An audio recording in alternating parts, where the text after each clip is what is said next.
Hello, I'm Alexandra and welcome back to my channel. Today's video is my November wrap-up. I'm a bit late, but it's just I'm busy during the week, so now it's Thursday, I don't have my internship, and I finally have time to talk about all the books I have read in November. November was kind of a slow month in terms of reading because I only finished 7 books. With that being said, the 7 books are quite big.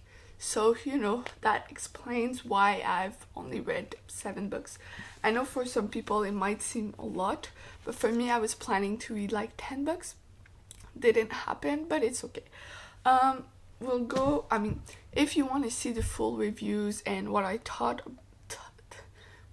about them just after finishing them, I've been doing vlogs every week where I talked about those books. So if you're interested, I'll link the last one I did right somewhere there if you're interested in seeing that. Otherwise, let's quickly talk about them. So one of them was White Lies by Jane Ann Krantz. Now I've finished 2 books by Jane Ann Krantz, so I'll just quickly read. Okay, yeah, I remember. So in this book, you're following this woman who was linked to someone who died. Like, she found the body, and some people hate her because of that, because the body she found was her sister's husband, and people are saying she was having an affair, blah blah blah. And it's quite interesting. And there's also this big thing about, people with like supernatural powers. So she knows things that she shouldn't know if she were normal, but she's not normal.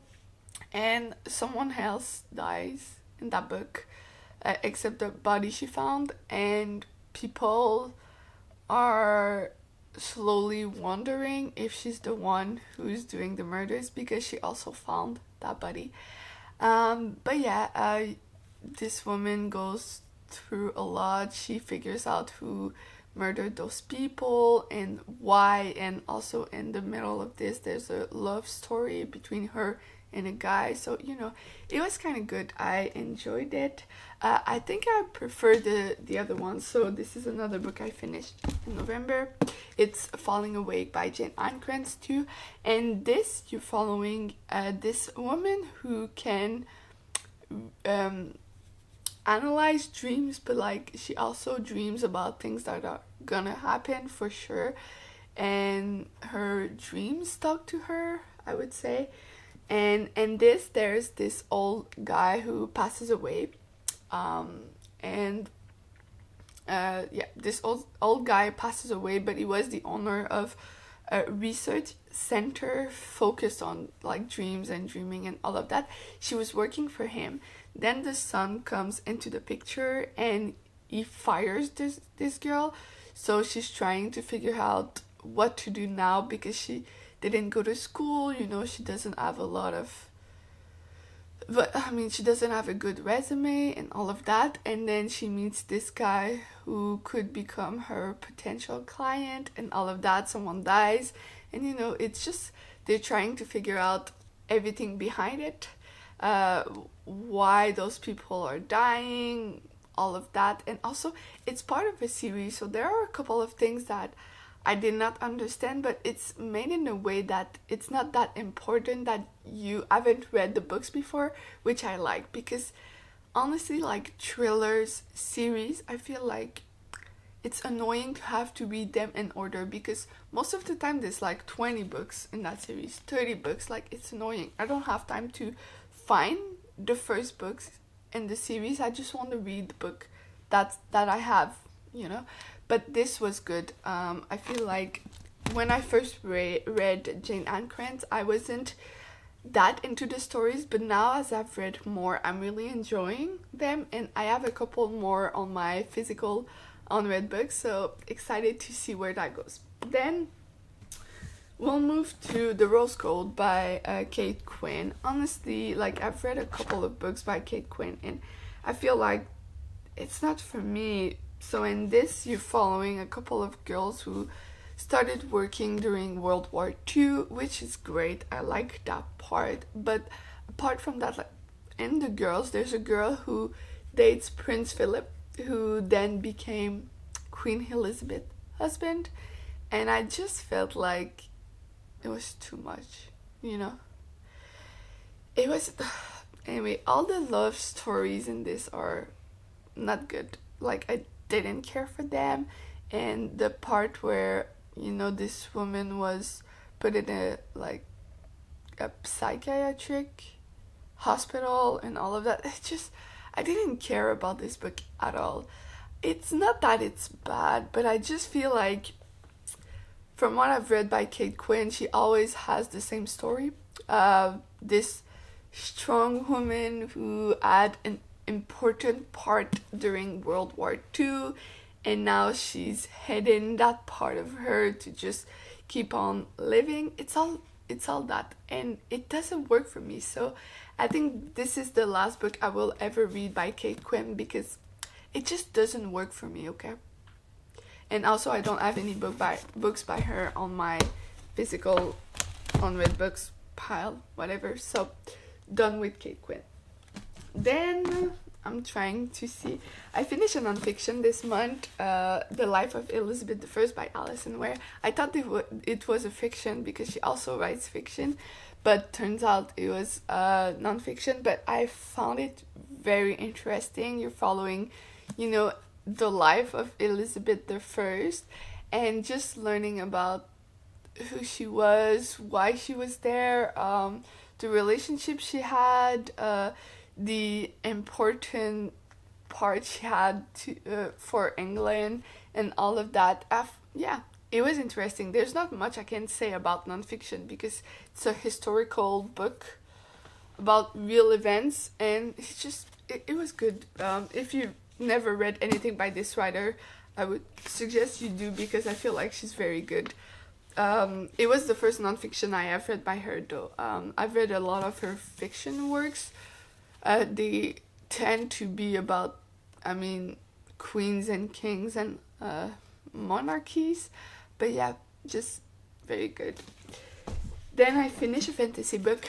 It is Clockwork Princess by Cassandra Clare, and I feel like there was a couple of years ago I was very enjoying Cassandra Clare books, but lately, I don't know, they don't work for me. But I've still had, quite some books in my unread physical books, so I'm trying to get through them all, because it's not bad, it's just it doesn't work as well as it did before, for me at least. Yeah, I feel like some other writers have taken her place. And yeah, there's not much. This is book 3 in the Infernal Devices, which are books. The story happens before the Mortal Instruments, but they are all connected. But I don't know. I just didn't enjoy that book. No. Then I finished The Dangerous One by Laurie Foster, which I absolutely loved.